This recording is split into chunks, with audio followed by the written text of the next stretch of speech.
Good morning. आज का हमारा टॉपिक है घातांक से संबंधित। ठीक है, तो इसमें घातांक से संबंधित हम लोग कुछ महत्वपूर्ण नियम रखेंगे, क्योंकि ये नियम बहुत ही हमें जानना जरूरी है। ये क्लास आप 9th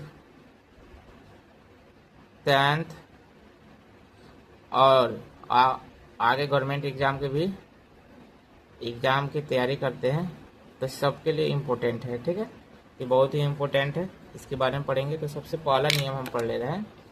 सबसे पहला नियम ये पढ़ ले रहे हैं जी, अगर बेस यानी किसी भी संख्या का बेस समान हो, यानी क्या हो, बेस समान हो और उसके ऊपर पावर जो है वो अलग अलग हो, तो इसको हम कैसे लिखेंगे?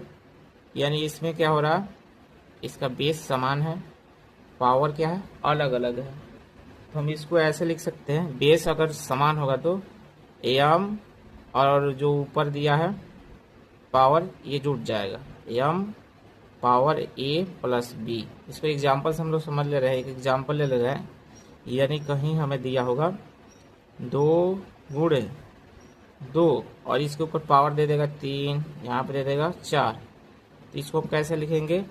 2 इस पावर को क्या करेंगे, जोड़ देंगे, तो कितना हो जाएगा 7, यानी इसका आंसर इतना हो जाएगा। यानी इसमें क्या हुआ, जो इसका बेस है समान है, पावर अलग अलग है, तो हम क्या करेंगे, जोड़ देंगे, यानी ए प्लस बी। तो हम क्या किए, 3 और प्लस 4 ये 7 हो गया। ऐसे हम क्या करेंगे, जोड़ देंगे। दूसरा नियम हम लोग पढ़ ले रहे हैं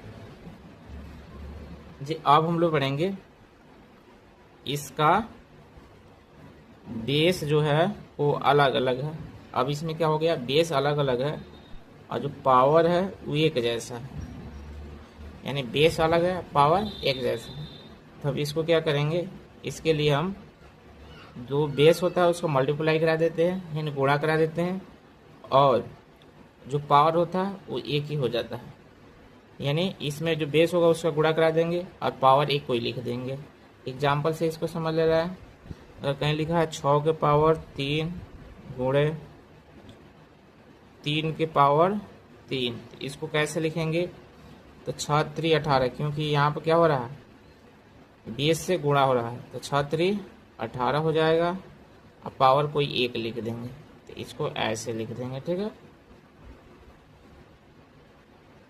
उसके बाद हम लोग पढ़ रहे हैं, अब हम लोग तीसरा नियम पढ़ रहे हैं। तीसरा नियम में हम लोग पढ़ेंगे जी। अभी ये पढ़े हैं ऊपर, बेस क्या है, समान है, पावर अलग अलग है, तो अभी गुणा का चिन्ह है,